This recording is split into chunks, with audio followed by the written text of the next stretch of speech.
اور ایک عجیب چیز یہ ہے کہ ہم نے جو پہچان بنائی کسی صاحب علم کو پرکھنے کی یا صاحب حال کو پرکھنے کی، وہ یہ بنا لی کہ اگر میں کسی صاحب علم کے پاس دعا کرانے گیا تو دعا قبول ہوئی یا نہیں ہوئی، یہ ایک میں نے معیار بنا لیا اپنے لیے، جبکہ یہ معیار بالکل نہیں ہے۔ اس کی وجہ یہ ہے کہ چاہے انسان ولایت کے کسی بھی درجے پر فائز کیوں نہ ہو، کتنے ہی اعلیٰ ترین درجے پر فائز کیوں نہ ہو،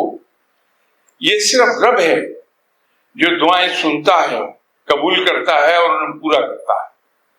اور رب تعالیٰ اپنی مرضی کا مالک خود ہے، وہ مختار کل ہے،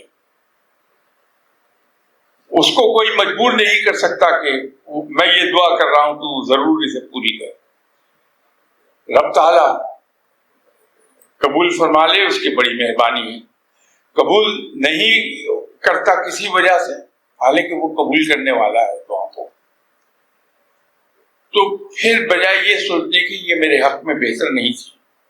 جیسے جناب حضرت علی کرم اللہ وجہہ نے یہ فرمایا تھا کہ جب میری کوئی دعا قبول ہوتی ہے تو میں سجدہ شکر بجا لاتا ہوں، اور جب کوئی دعا قبول نہیں ہوتی تو بھی میں سجدہ شکر بجا لاتا ہوں۔ قبول نہ ہونے کی صورت میں سجدہ شکر اس بات کا ہے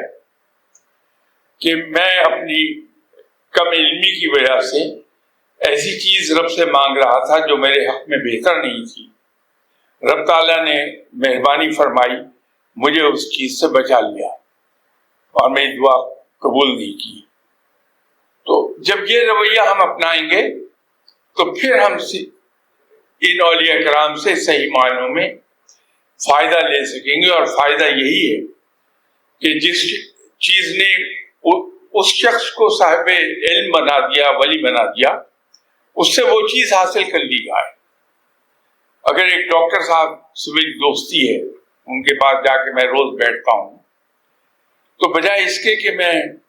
سفارش کروں کہ آج اس آدمی کو دیکھ لیجئے، یہ میرا قریبی آدمی ہے، یہ اس کو دیکھ لیجئے، اس کو دیکھ لیجئے، میں ان سے وہ علم میڈیکل سائنس کیوں نہ سیکھ لوں جس نے انہیں ڈاکٹر بنایا ہے، تو میں لوگوں کے کام خود آنے لگوں گا۔ تو جب ہم اولیاء کرام کے پاس جاتے ہیں تو ہم ان سے وہ چیز حاصل کریں جس نے انہیں ولی اللہ بنایا ہے، تاکہ ہم دوسروں کو فائدہ دے پائیں۔ یہ تصورات جو ہیں صاحب